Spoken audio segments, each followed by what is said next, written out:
Hendak kabur naik kapal, polisi menangkap salah satu pelaku penembakan seorang hansip di kawasan Cakung, Jakarta Timur.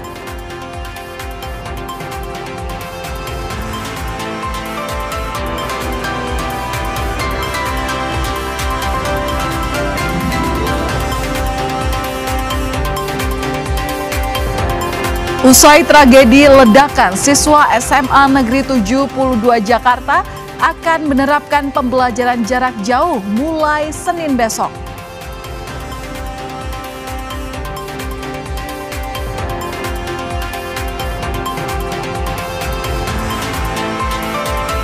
Isak tangis mewarnai pemakaman Reno, salah satu korban tewas di kericuhan Kuitang yang ditemukan tinggal kerangka.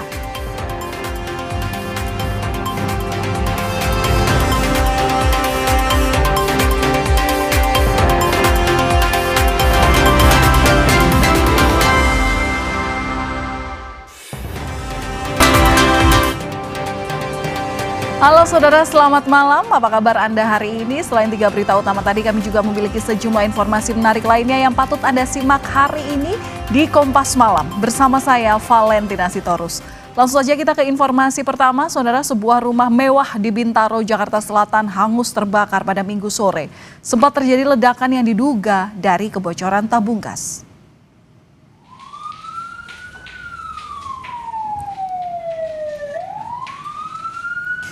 Petugas damkar dibantu warga bahu-membahu mencoba memadamkan api di Jalan Cempaka 2, Bintaro, Jakarta Selatan.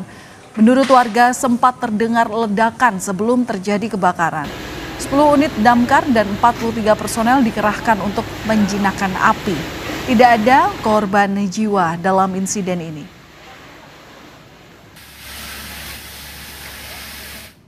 Tidak sampai 15 menit, api sudah kita kuasai. Dugaan sementara api berasal dari mana sih, Pak? Tadi ada kompor gas dari kompor gas. Oh, selang gas yang bocor berarti, Pak ya? Kemungkinan iya, karena tadi katanya masak Indomie, terus tiba-tiba menyala di kompornya. Kita ke sorotan lain, saudara. Polisi berhasil menangkap pelaku penembakan seorang hansip di kawasan Cakung, Jakarta Timur. Pelaku ditangkap di Pelabuhan Bakauheni saat hendak kabur ke Lampung.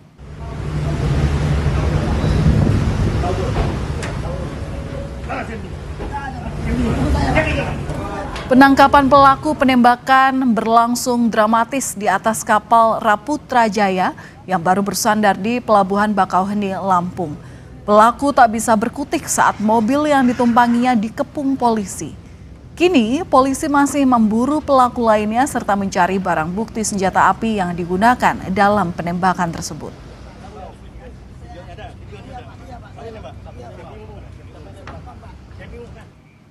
Membekuk inisial R, pelaku utama, pada saat hendak melarikan diri ke wilayah Lampung, jadi diamankan di Bakauheni.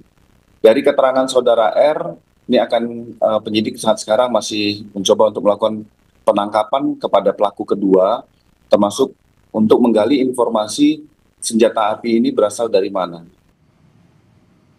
Usai tragedi ledakan, siswa SMA Negeri 72 Jakarta akan menerapkan pembelajaran jarak jauh mulai Senin besok. Komisioner KPAI Diah Puspitarini menjelaskan kegiatan belajar mengajar secara daring Senin besok ini akan didampingi oleh psikolog. Menurut KPAI, pembelajaran secara daring dilaksanakan dalam 3 hari dan akan dievaluasi. KPAI akan melakukan pengawasan dan pendampingan terhadap siswa yang menjadi korban maupun yang berkonflik dengan hukum. Dipastikan bahwa besok pembelajarannya secara online, biar anak-anak bisa menghilangkan trauma terlebih dahulu dan proses hukum di sini, misalnya sterilisasi dan lain sebagainya, tetap berlangsung. Sehingga anak-anak dalam kegiatan belajar mengajar juga nanti didampingi oleh psikolog. Ya, jadi tidak langsung pembelajaran secara penuh, tapi pembelajaran secara istilahnya yang menghilangkan trauma terlebih dahulu, kemudian yang kedua adalah pembelajaran yang lebih menyenangkan. Polisi menyatakan status terduga pelaku ledakan SMA Negeri 72 Jakarta, maksud kami, adalah anak yang berhadapan dengan hukum. Polisi menangani kasus ini dengan hati-hati karena melibatkan berbagai pihak. dan saat ini fokus kepada pemulihan terduga pelaku. Salah satu dugaan yang melakukan dalam kondisi ini adalah sebagai anak yang berhadapan dengan hukum. Nah, masih dalam perawatan dan kondisinya sudah sadar, termasuk kita saat ini adalah fokus dulu terhadap pemulihan. Pihak Densus 88 menganalisa terkait tentang apakah ini ada kaitan dengan pelaku-pelaku aksi teror lainnya, termasuk bagaimana motif, itu adalah kewenangan dari Densus. Wakil Gubernur Jakarta Rano Karno mengunjungi pasien korban ledakan di Rumah Sakit Yarsi, Jakarta Pusat pada Minggu malam. Rano menyebut pemerintah Provinsi DKI Jakarta akan menanggung semua biaya pengobatan korban. Pemprov DKI juga akan melakukan evaluasi pengamanan di sekolah-sekolah yang ada di Jakarta. Hingga Minggu malam, Saudara, Rumah Sakit Yarsi masih merawat 16 korban ledakan, 1 diantaranya masih di ruangan ICU. Kami memastikan seluruh korban mendapat perawatan yang optimal. Biaya perawatan korban menjadi perhatian penuh Pemprov DKI Jakarta. Selain itu, asesmen pendampingan psikologi bagi siswa dan tenaga pendidik yang terdampak juga telah turun langsung menangani hal ini. Menteri Pendidikan Dasar dan Menengah Abdul Muti menyebut peristiwa di SMA Negeri 72 menjadi alarm bagi Kemendikdasmen untuk melakukan evaluasi. Di antaranya akan menertibkan peraturan pemerintah tentang sekolah yang aman dari segala bentuk kekerasan maupun bullying. 3 hal yang akan kami lakukan. Ya, memang sebelum peristiwa ini kami sudah berusaha melakukan perubahan ya.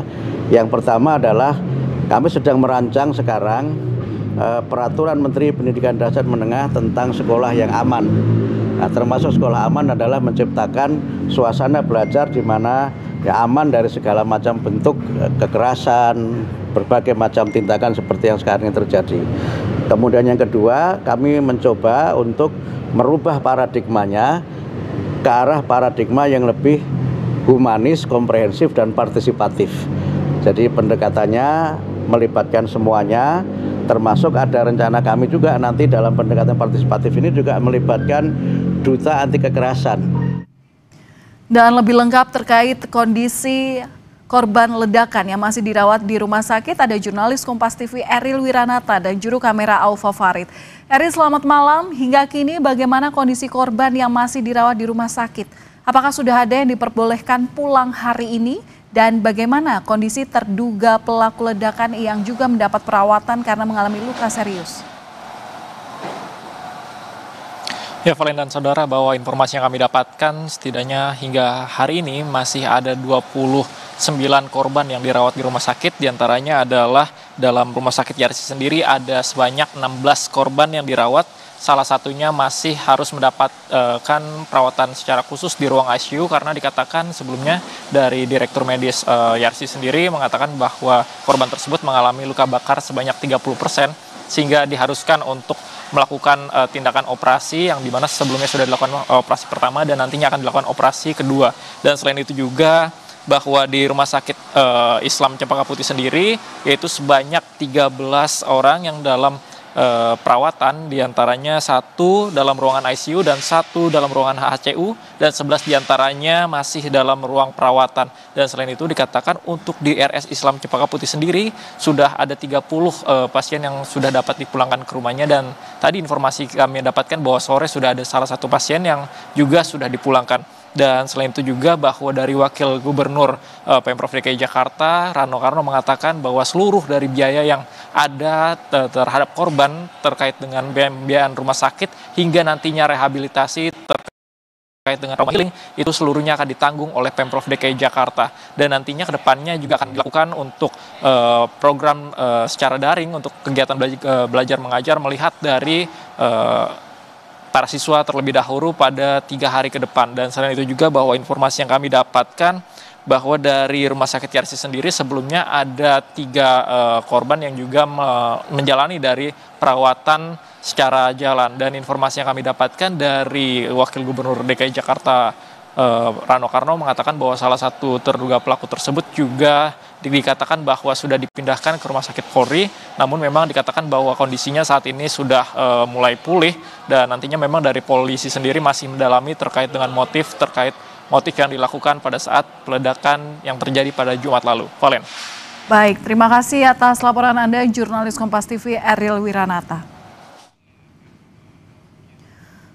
Saudara Menteri Pendidikan Dasar dan Menengah Abdul Muti menyebut peristiwa di SMA Negeri 72 menjadi alarm bagi Kemendikdasmen untuk melakukan evaluasi.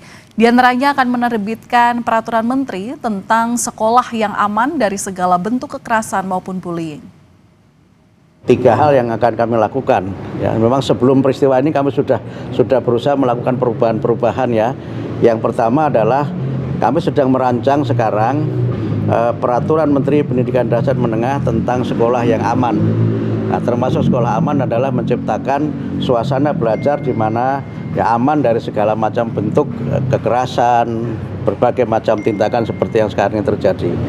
Kemudian yang kedua, kami mencoba untuk merubah paradigmanya ke arah paradigma yang lebih humanis, komprehensif, dan partisipatif. Jadi pendekatannya melibatkan semuanya, termasuk ada rencana kami juga nanti dalam pendekatan partisipatif ini juga melibatkan duta anti kekerasan.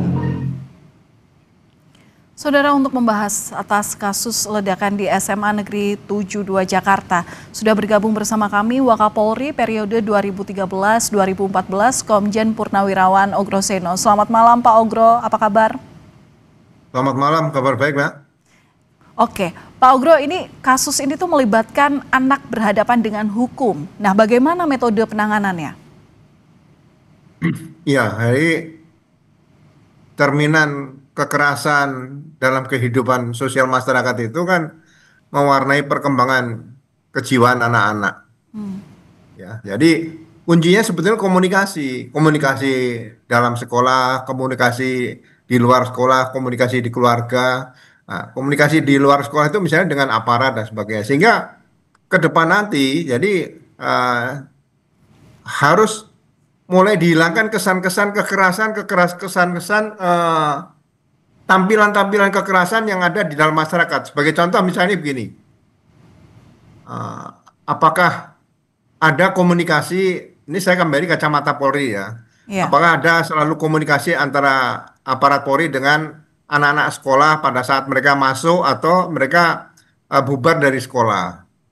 Sehingga kalau ada aparat polisi yang lewat mampir sebentar situ atau kadang-kadang masuk ke sekolah memberikan sedikit arahan, ini hubungan antara guru, antara pelajar atau siswa dengan aparat keamanan ketertiban masyarakat yang mengemban tugas sebagai pelindung, pengayom, pelayan, dan pemelihara Kamtimas, itu tidak lagi hanya dicerminkan dengan penangkapan, penahanan, pemukulan, dan kekerasan, dan sebagainya. Ini mungkin harus diciptakan ke depan. Saya masih ingat dulu waktu Kapolda Metro Jaya Pak Anton Sujarwo, seorang brimob asli ya beliau. Tapi kebijakannya sangat sangat humanis. Contoh, dulu di Binmas Polda Metro Jaya itu ada satuan tugas pembinaan remaja, mahasiswa, pelajar, dan pemuda. Sekarang tidak ada lagi seperti itu.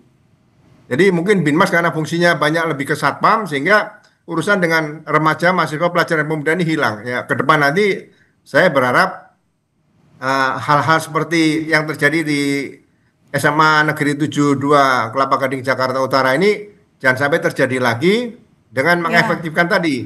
Kalau hanya dengan peraturan Mendikdasmen tadi yang sampaikan akan ada terus, itu solusinya terlalu lama. Jadi sekali lagi yang perlu dibangun adalah komunikasi, ya. Sebagai contoh juga saya dilihat di Amerika. Di Amerika itu ada polisi universitas atau university police, sehingga masyarakat mau bicara dengan polisi kapan saja bisa bicara di situ. Seperti itu, Mbak. Oke, metode pendekatannya ini dilakukan komunikasi dan dilakukan secara humanis. Tapi pendekatan yang seperti apa untuk bisa mengungkapkan motif ini begitu? Ya, aturan-aturan intern sekolah harus ditegakkan. Misalnya begini, saat saya SMA itu ada kawan yang pada saat kepala sekolah memberikan pelajaran itu dengan berbicara sendiri langsung dipanggil dan diberi skorsing selama 1 minggu. Karena diberikan skorsing 1 minggu dia kesulitan sendiri. bisa-bisa suatu saat nggak naik kelas seperti itu. Nah, sanksi seperti ini harus ditegakkan. Jangan dengan pukulan dan sebagainya, karena ini anak-anak seperti itu. Jadi sekali lagi, kesan-kesan kekerasan, pendekatan dengan kekerasan ini harus benar-benar dihindarkan terhadap anak-anak yang masih berada dalam dan area pendidikan dasar dan menengah tadi di situ. Oke, sampai sekarang memang penyelidikan masih dilakukan oleh polisi dan sejauh ini Kapolri bilang baru satu terduga pelaku yang berstatus anak berhadapan dengan hukum. Nah, analisa Anda, Pak Ogro, bagaimana pola yang dirancang terduga pelaku atas peristiwa ini? Ya, ini kan anak-anak persoalan anak berhadapan dengan hukum nih. Jadi pendekatannya adalah pendekatan yang dilakukan secara humanis juga, melibatkan psikolog di situ, sehingga bisa digali keterangan-keterangan yang ada. Mudah-mudahan pendekatan seperti ini akan memberikan kesan ke depan bahwa tindakan kekerasan terhadap yang dilakukan oleh aparat itu sudah tidak ada lagi. Tapi benar-benar bisa digali sehingga mereka bisa cerita sebenarnya. Ya, saya memberikan contoh juga nih begini. Pada saat saya pernah menjadi Kapolsek, seseorang diperiksa anggota itu dengan dikata-katain dengan kata-kata agak kasar lah. Dia diam saja. Tapi karena dia sebagai pelapor waktu itu dan diduga dia pelaku penggelapan uang lah. Akhirnya saya ajak makan karena bulan puasa, makan sahur. Saya ajak makan sahur aja. Nah, dia cerita apa? Oke, metode pendekatan itu yang diharapkan nanti bisa dilakukan oleh polisi begitu. Tapi kalau terkait dengan peristiwa ini, Pak Ogro, analisa Anda bagaimana pola yang dirancang terduga pelaku ini? Karena kalau melihat peristiwanya ini menjadi sesuatu hal yang tak biasa begitu, bahkan dilakukan di lingkungan sekolah, bahkan ada senjata juga yang dibawa. Nah, ini bagaimana pola yang dirancang terduga pelaku dari sini? Nah, ini motifnya kan belum terungkap. Pelaku masih jadi korban juga. Modus operandi mungkin jelas tadi bahwanya beberapa gambar CCTV dan sebagainya. Sehingga motif ini harus benar-benar bisa diungkap, jangan sampai dilakukan dengan tindakan-tindakan yang akhirnya memberikan dia secara defensif tidak akan memberikan keterangan. Nah, ini harus digali sebanyak-banyaknya, jangan sampai terjadi hal ini menjadi suatu pola. Kita bisa membaca kejadian di beberapa negara di Amerika, negara bagian ya kan, penggunaan senjata api, menembak anak-anak sekolah dan sebagainya. Nah, ini justru ke depan hal-hal seperti ini diputus jangan sampai terjadi lagi di beberapa sekolah yang ada di Jakarta maupun di seluruh kota-kota di Indonesia seperti itu. Iya, kita nantikan bagaimana penyelidikan polisi karena lagi-lagi peristiwa ini harus jadi catatan supaya tidak terulang di lingkungan pendidikan lagi. Terima kasih sudah berbagi pandangan bersama kami di Kompas Malam Kompas TV. Wakapolri periode 2013-2014, Komjen Purnawirawan Ogro Seno. Salam sehat selalu, Pak Ogro. Selamat malam. Saudara, kami masih akan kembali usai jeda dengan sejumlah informasi. Tetaplah bersama kami hanya di Kompas Malam.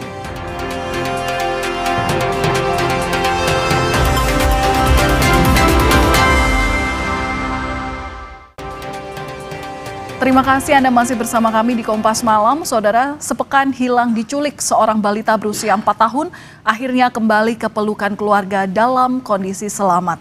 Korban ditemukan di kawasan Suku Anak Dalam di Jambi.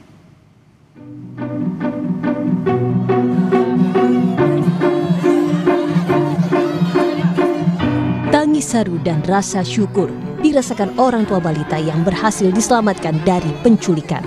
Sang putri akhirnya kembali ke pelukan dalam kondisi selamat setelah sepekan hilang.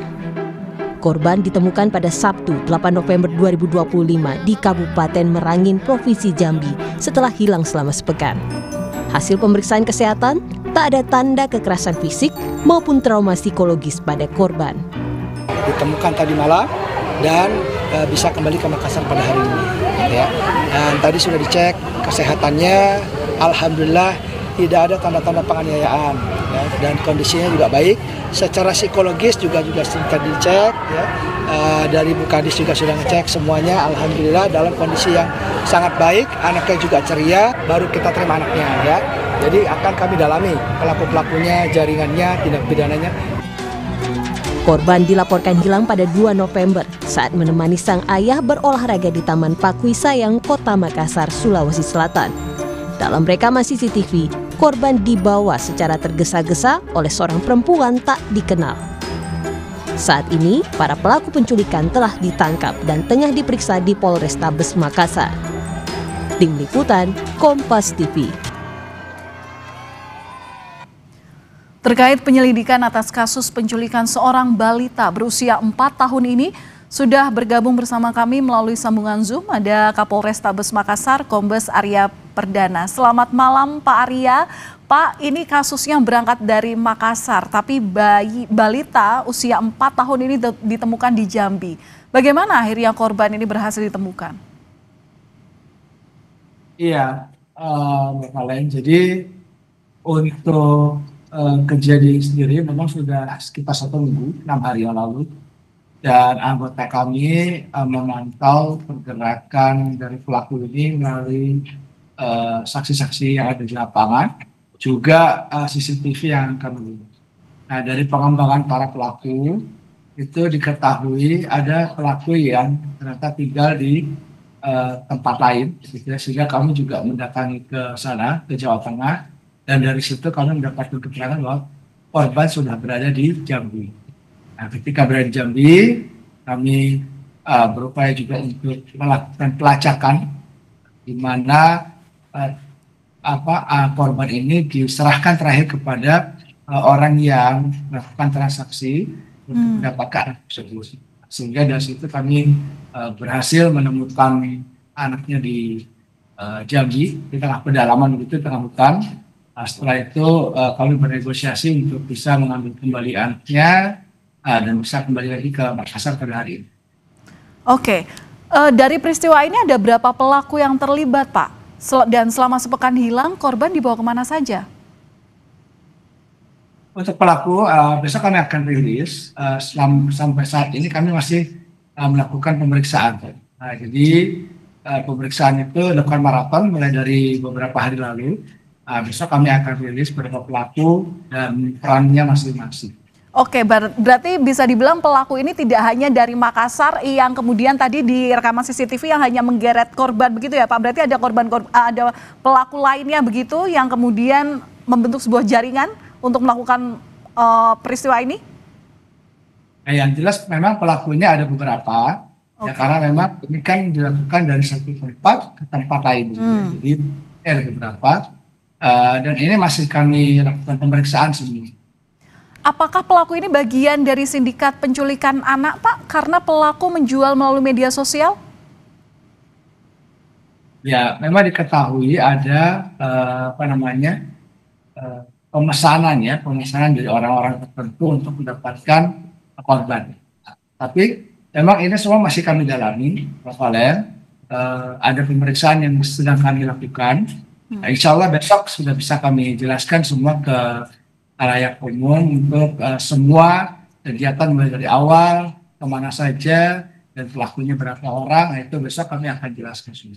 Oke, Pak, dari rekaman CCTV, ini saat korban diculik ada 2 anak lain. Nah, bisa dikonfirmasi apakah kedua anak itu memiliki hubungan dengan pelaku dan apakah diduga juga merupakan korban penculikan? Kalau anak-anak itu yang ada CCTV itu ya tidak ada kaitan. Jadi ini bukan merupakan korban penculikan. Nah, memang tapi anak-anak itu ada di sana. Oke, Pak, ini pelaku sendiri masih kami dalami siapa. Mungkin ada yang tahu anak tersebut. Oke, Pak, ini juga menjadi imbauan kepada masyarakat sekitar. Tentu memang penjagaan, pengawasan itu adalah yang utama yang harus diterapkan oleh orang tua, termasuk juga orang-orang terdekat dari anak. Tapi kalau melihat modus operandinya, ini bagaimana peristiwa ini bisa terjadi? Apa yang biasanya dilakukan oleh pelaku penculikan anak seperti ini? Iya, jadi pelaku penculikan anak ini tentu mereka mencari kesempatan untuk mendapatkan targetnya. Ya, jadi ketika ada anak-anak yang sendirian, ya, tidak diawasi oleh orang tuanya, kemudian mungkin ada niat ya dari si pelaku untuk melakukan penculikan, sehingga ini bisa dilakukan kemarin. Nah, kesempatan itu yang harusnya kita antisipasi supaya tidak terjadi kepada anak-anak yang lain. Tetapi terkait dengan modus operandi yang dilakukan oleh si pelaku sendiri, sampai saat ini kami masih membuat rangkaiannya. Kami sedang melakukan pemeriksaan dari tersangka satu dengan tersangka yang lainnya, sehingga nanti kalau sudah lengkap ceritanya kami akan rilis. Oke, kami apresiasi penindakan yang dilakukan oleh Polri sehingga anak bisa kembali ke orang tuanya, ke pangkuan orang tuanya. Tapi kejadian ini korban balita usia 4 tahun ini adalah korban pertama atau sudah ada korban lainnya juga, Pak? Ya, itu juga yang masih kami dalami daripada pelaku ini. Berapa korban yang sudah pernah mereka ambil, gitu ya. Nanti dari hasil pemeriksaan akan kami sampaikan. Tapi korban ini yang kami dapatkan kemarin itu sudah kami lakukan pemeriksaan dan kesehatannya juga cukup baik, ya, sangat baik, malah secara psikologis juga sangat baik. Sudah dilihat oleh dinas-dinas terkait dan alhamdulillah tadi kembali dengan keadaan. Baik, terima kasih sudah berbagi informasi bersama kami di Kompas Malam. Kapolrestabes Makassar, Kombes Arya Perdana. Terima kasih Pak, salam sehat selalu. Saudara Presiden Prabowo Subianto menggelar rapat terbatas dengan sejumlah menteri dan pimpinan lembaga di Kertanegara, Jakarta pada Minggu malam. Salah satunya membahas mengenai gelar pahlawan nasional.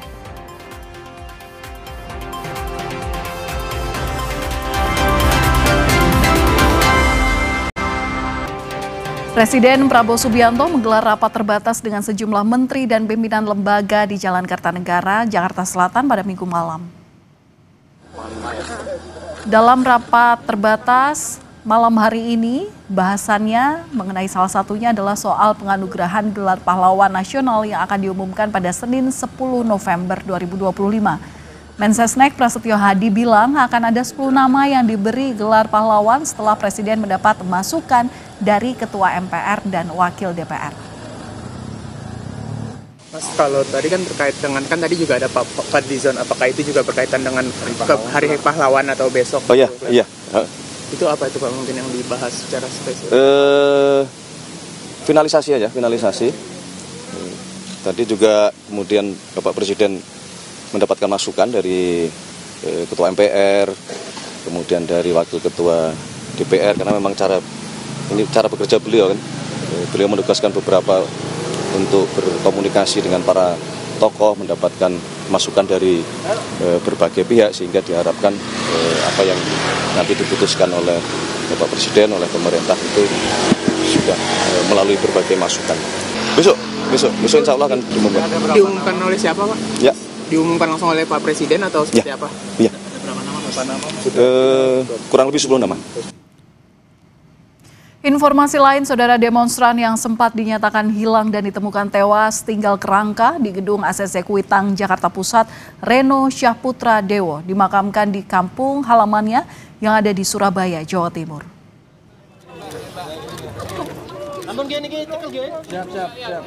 Isak tangis mewarnai pemakaman Reno di tempat pemakaman umum Putat Gede, Surabaya, Jawa Timur pada Minggu pagi. Jenazah Reno tiba di rumah duka di kawasan Kampung Malang pada Sabtu malam. Mengawal kasus hilangnya ponakan saya dari bulan Agustus sampai diketemukan, sampai dikebumikan sampai hari ini, ya Polri mensupport dengan kami mengucapkan terima kasih buat apresiasi itu semua. Polisi menyebut tidak ada tanda kekerasan dari hasil identifikasi dan pemeriksaan 2 kerangka yang ditemukan di gedung ACC Kuitang, Jakarta Pusat. Polisi memastikan kerangka yang teridentifikasi atas nama Reno dan Farhan tewas akibat terjebak saat kebakaran. Dan dari pemeriksaan kedokteran forensik lengkap yang pertama, itu memang ada beberapa tulang yang kita periksa, dari tulang tengkorak, tulang panjang, dan tulang yang masih bisa kita lihat, tulang panggul. Memang di situ tidak ada kekerasan tumpul, mungkin dia cedera atau terjatuh atau jatuh seperti itu. Jadi memang kelihatan kalau dari sisa-sisanya organ dalam pun karena terbakar.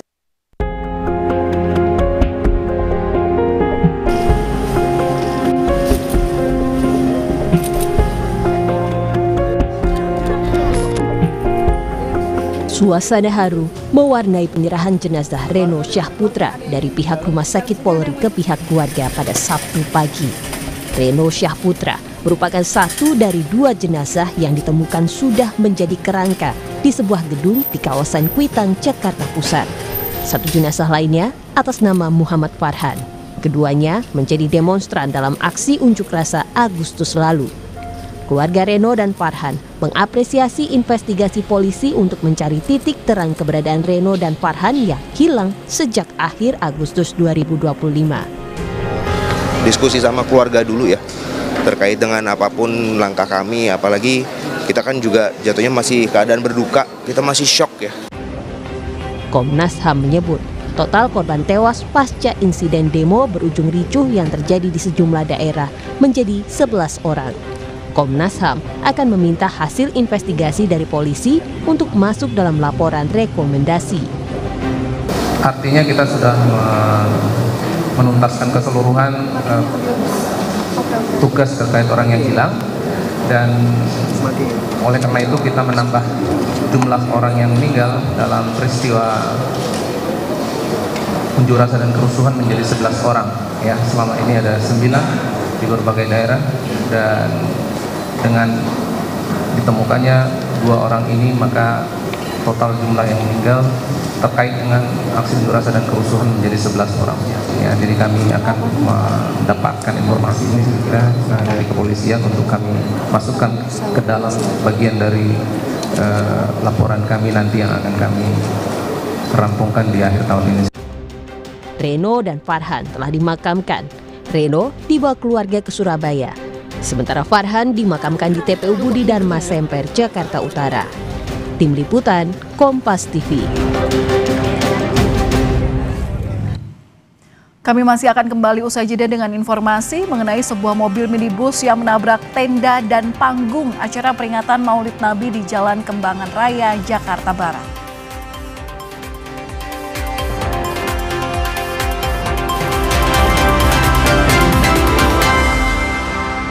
Saudara, sebuah mobil minibus menabrak tenda dan panggung acara peringatan Maulid Nabi di Jalan Kembangan Raya, Jakarta Barat pada Minggu pagi. 1 orang terluka. Peristiwa bermula saat mobil yang melaju dari arah Puri Kembangan tiba-tiba kehilangan kendali dan menabrak tenda serta panggung. Diduga penyebab kecelakaan karena pengemudi dalam pengaruh minuman keras. Saat ini kasus kecelakaan sudah ditangani polisi.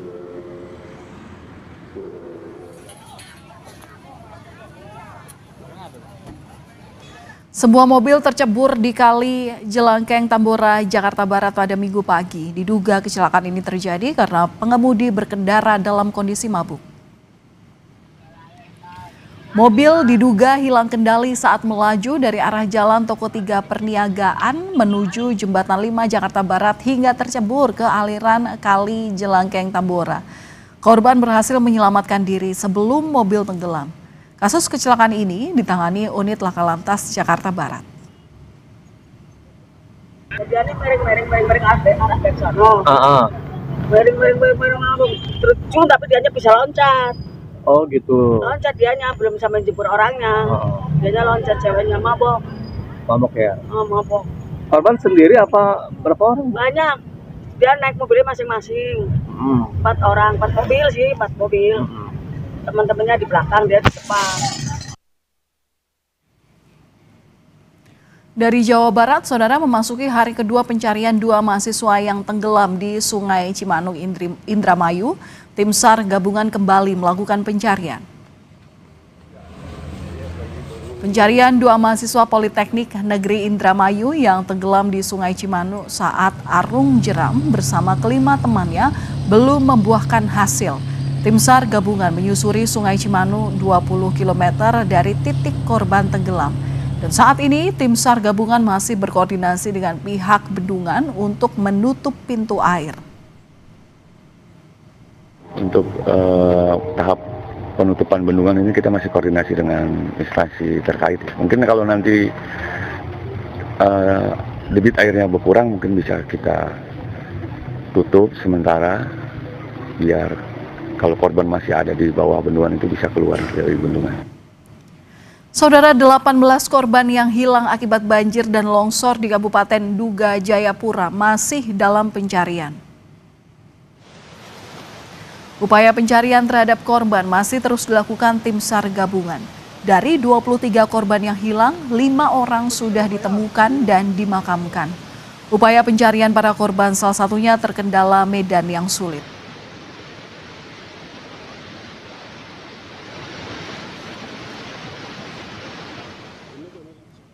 Dan kami tutup Kompas Malam sampai di sini. Saudara, jangan lupa untuk terus cukupi kebutuhan air mineral Anda setiap hari dan rasakan kesejukannya. Saya Valentina Sitorus pamit. Terima kasih sudah menonton dan sampai jumpa.